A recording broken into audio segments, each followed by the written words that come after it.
It's week 1 at Europe's only residential weight loss camp for young people. The 86 campers should all be in exercise sessions. Right, you've got to start making attention to the ball. But 13-year-old Stephen is refusing to take part. I'm missing home, and I just wanted to pack my bags and go home. Since your parents are staying, you stay. You might as well get stuck in and get it done. Why don't you do that? Oh, baby, why don't I leave?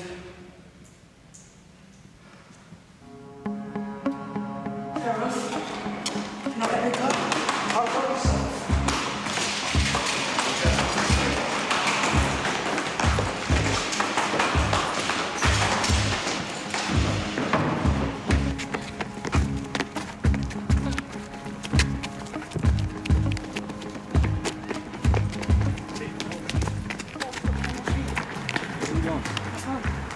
You're not going to be able to get in there. You don't understand that? Stephen, you know you're not going to be able to get in there. Come on.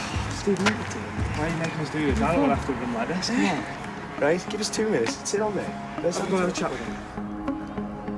It can be difficult for these kids. Someone who's never been away from home, never away from their parents, and then they're doing things that they've never done as well, so it's all very intimidating. It's a new environment, which is intimidating alone.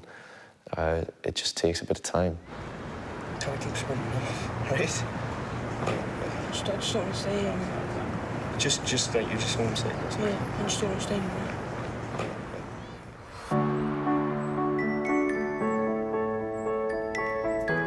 Stephen lives with his mum and dad in Scarborough and weighs nearly 14 stone. I normally spend my money on like loads of food, like burgers, chips.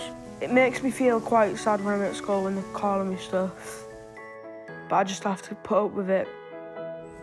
All of Stephen's family are trying to help him lose weight, including his nan. What do you have in, Steve? You've cut down, haven't you? Yeah, 2. 2? I thought you only had 1 now. Oh, 1.5, I think. I think 1 will be enough. We tried with him, you know, to cut him down and that, but he'll still sneak and get something. Stephen is a keen member of his local cadets. His ambition is to join the army. The army, I think it's teaching him respect and discipline, and I want to keep him on the straight and narrow. I want him to go down paths that are going to open doors for him. That's it. Beautiful. Arms up.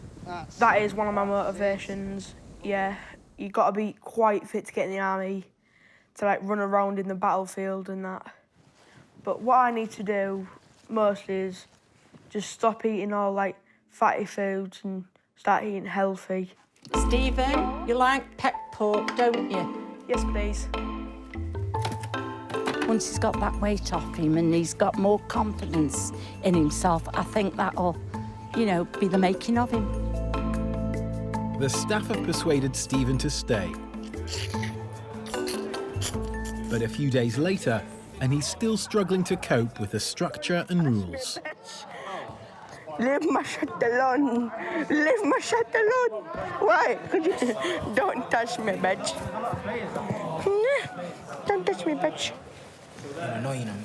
Fucking him with the pen. I've only got that once. I feel self-conscious, so I don't want to do anything. So which one would that be? Yeah. It's always too cold outside, you don't do it. Which one would that be? Yeah, that's situational. So what I want you to do is work your way along it, and then try and get to the end. But each one, Snitches. pick it up and read it. That's one thing I do fucking Each one that's a star, you pick up and read it. You'll either say hop, skip, The thing I've been doing is just, like, flicking their ears. I love winding people up. It's funny as. Yeah, Stephen, will you come sit on these red chairs, please, for a sec? We just need a little chat, buddy. Stephen has been summoned to see camp leader Tay. I've heard that a staff member has asked you to go into isolation on the table. You downright refused. And I just want you to know that that kind of stuff doesn't fly. You listen to every member of staff, I don't care who it is.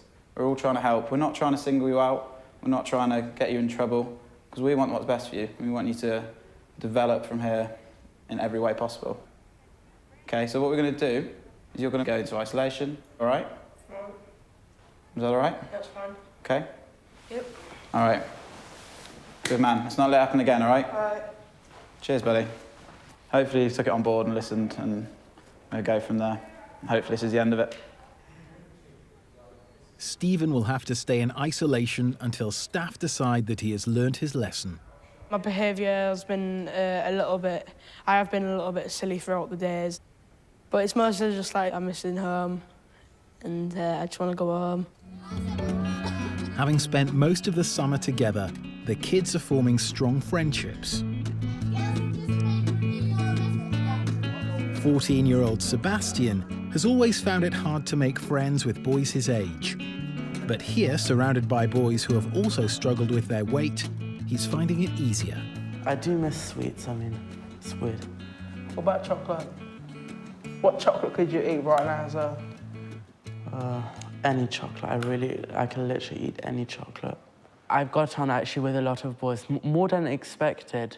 I don't really have anybody who I don't like. I get along with everybody, so at the moment everything's good and I hope it stays like that. Sebastian has become good friends with 17-year-old Jordan. Sebastian's really nice. He's like from, is it Sweden? Is it Sweden?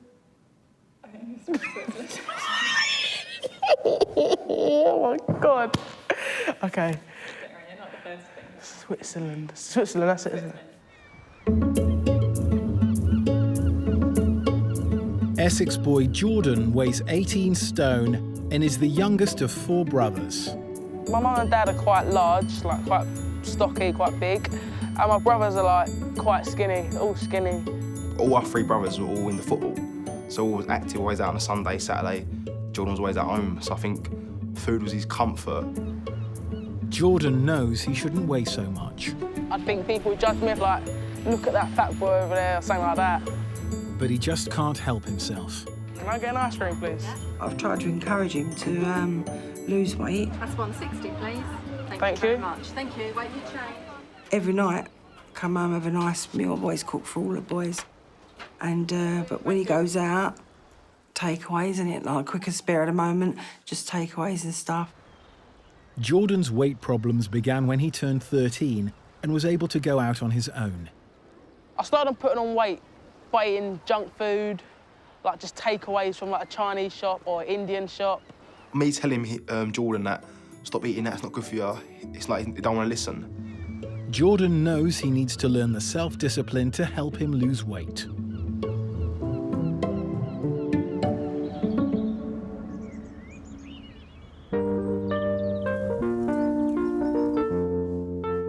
Today, it's Parents' Day, the first time that the campers will have seen their mums and dads since the start of the course.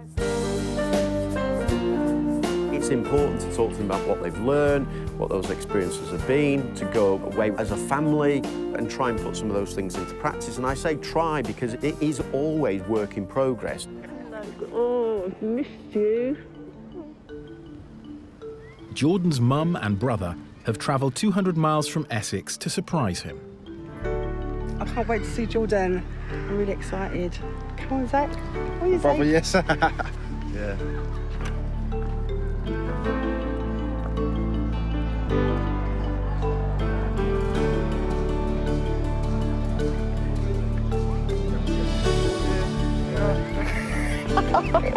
Oh, happy. Oh, yeah. Hello. Oh, are you happy? I am. So I felt very emotional when I saw my mum. I was like, very emotional, but I didn't want to show it.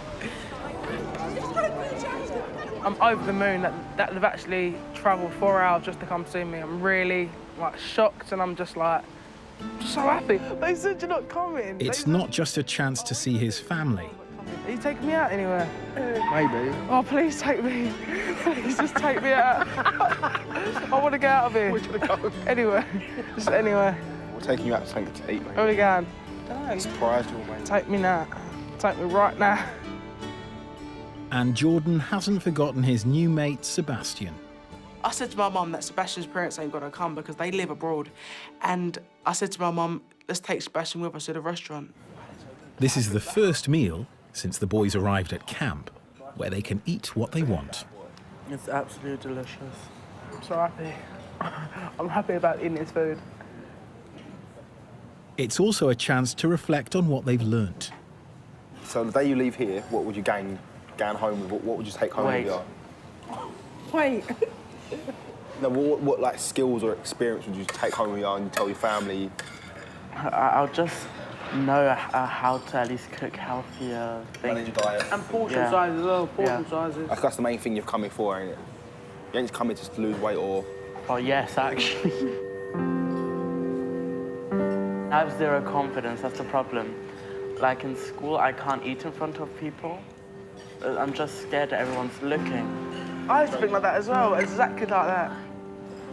Basically on school days, like I either have to find a place where nobody's standing or sitting to eat. Okay. Or I don't eat anything during the day. If I feel like someone's looking at me, I go into my phone to kind of isolate myself. Situation sort of thing. Yeah. I'm just always scared that they're laughing. Like, I can't walk through school by myself.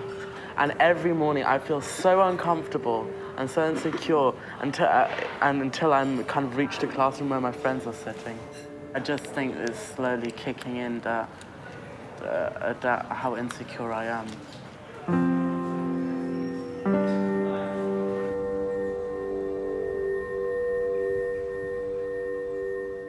It's 3 weeks into the course, but 13-year-old Stephen is still not settled.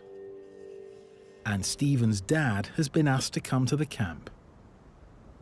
The reason we've had to put a camper contract together is because Stephen's been wandering around, like, out of sessions quite a bit.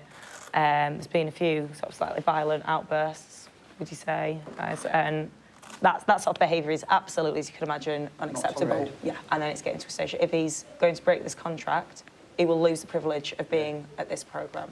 If you lose this privilege, you're going to lose a lot more than this, mate. Because if you can't act this, you're not going to act army.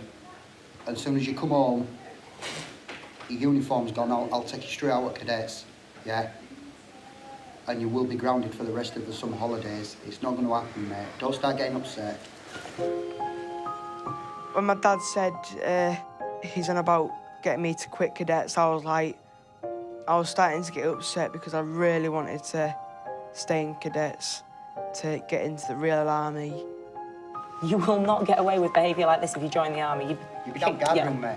Trust me, been there, done that. I've got the T-shirt. You need to stop this stupid, childish behaviour. And it needs to stop now. Yeah? This opportunity, yeah, is the chance of a lifetime. Don't blow it. You're going to do this, you're going to complete it, and you're going to come out a changed person. Right. Yeah? So it stops today, mate. Yeah? Yeah. Right. Look at this then, yeah? The staff want Stephen to sign a behaviour contract. If he breaks it, he will be asked to leave. Do not attempt to harm any member of staff or other campers. Do not swear at any time. Okay, so do you understand all those? Yeah. Yeah? Yeah. Right, so if you could put your name there, please. Thank you very much. Good lad. I think if Stephen improves his behaviour, I think he'll be more embraced by the group. He'll be more embraced by staff as well.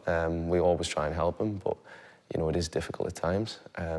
But if he was to go with this and to improve his behaviour, he'll reap the benefits of that, and he'll get the most out of this process, but also he'll take the things that he's learned into his day-to-day life when he goes home. When I go swimming here, I'll be more confident because other people like the same size as me. But less than 24 hours after signing his behaviour contract, Stephen's back in trouble. Stephen's had a couple of issues this morning in the pool. He got into a bit of a scuffle with one of the other lads. I asked him to get out, he then swore at me. That's not my decision whether he will be leaving camp. I'll speak to management, but for now he's on camp and we'll go from there. Following an emergency staff meeting, camp leaders Tay and Josh seek out Stephen. Making a blockade? Yes. Again. Stephen, just sit down here, please, mate. Right. So remember yesterday when we filled this out and signed this out? Yeah. Yeah? Yeah. We went through it, and you've signed it, OK? This morning at swimming, you've broke no less than 4 of the conditions on here. You've now made a decision to break this contract. Your dad is going to be coming to pick you up later today. Do you understand? Can you just give me one more chance, please? And this time I won't mess it up. I'm sorry, but decision's been made. Oh, I want to stay here, though. Stephen did get really upset, and in my opinion, it was genuine. But we need all of the kids to get on board with the programme and our ethos as quickly as possible, just without having to enforce it on them. I want to stay at this camp until my day's up. I just want one more chance, please. You've had your final chance, you've had numerous chances, and we've been explaining to you over and over again how important it is. And this is, I'm afraid, it's the only way this is going to sink in. All right?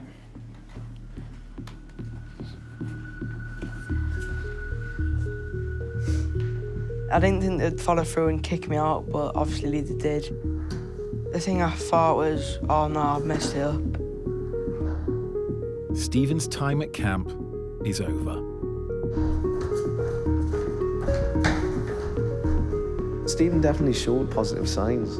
The fact that he wanted to join the army was a great incentive for him to keep going with this, and we were trying to build on that. It's just a shame that it was cut so short. It's just this minute clicked. I do need to learn a lesson instead of messing around all my life, just behave, but it's obviously too late now. Click on screen for more videos of Extraordinary Humans.